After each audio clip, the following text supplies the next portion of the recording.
really tense when she's about to be mounted. She was a barrel racer, so I guess there's a lot of tension and anxiety with putting the saddle on and thinking about work and what she's got to do.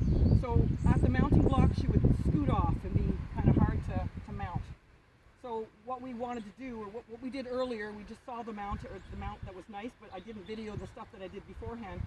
So beforehand, when I asked her to move her hip, so I'm asking for a turn on the forehand, she would move her hip by just stepping sideways and stepping up, which told me she was really braced in the rib cage and not relaxed and not bending. What I was looking for was a step underneath, so that she would step under laterally and then step around, and then you get a nice bend, and with the bend comes relaxation.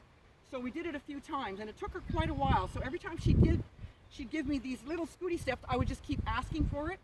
When she finally did step under, even a small step, I would walk out. We'd just pull out the circle, make it straight, and walk out and ask no more. So we'd take off all the pressure, just give her the release, which told her, yes, that's what I want.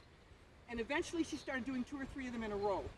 So that was good. So we worked both sides and then put her back at the mounting block and got a really nice mount. So we're going to just show you what we did. And she may just now step under nicely because she has become more relaxed. So we might not get those little scooty steps. So I'm just going to bend her nose and walk toward her hip and ask her to move her hip away. So now we're getting, there's the scooty step. So she's stepping beside. There's one round. So I'm just going to give her a little bit, but she did follow with the second one, so I don't really want to reward that second one. So here's another, there's a nice step under, and we walk away. So now I'm going to try again, because I got another, there's a bad one, there's a bad one, there's a bad one. So there's a couple of bad ones here, so I'm not going to walk out, we're going to keep asking. There's a good one, so now we'll walk out. Again. There's a good one, walk out.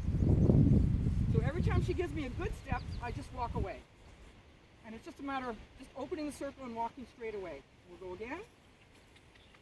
There's a bad one. There's a bad one. There's a good one. Walk away. Good girl. And now we're going to ask again. There's a good one. Walk away. Good girl.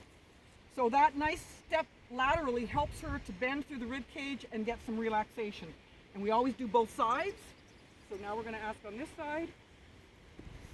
That's a good one. So we'll walk away. And it could be that your horse is tighter on one side than on the other. That's a good one there. We didn't even have to. So this is nicer than the other side. That's a good one. That was just a backup step because I kind of turned too quickly. That's a good one. So that's what you want to do, and I'm going to show you how to do that so that when you're mounting, you can just do that before you get on.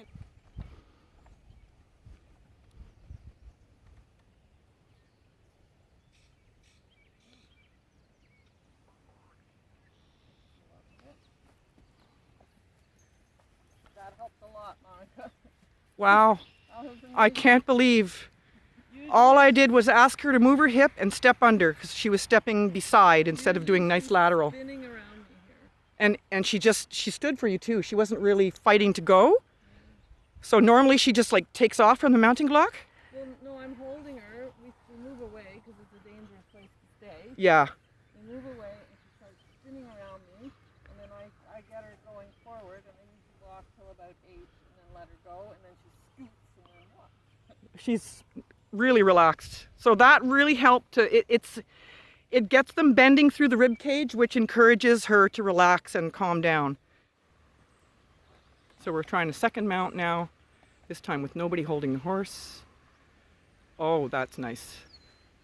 So she's just standing and no scooting off. Lovely.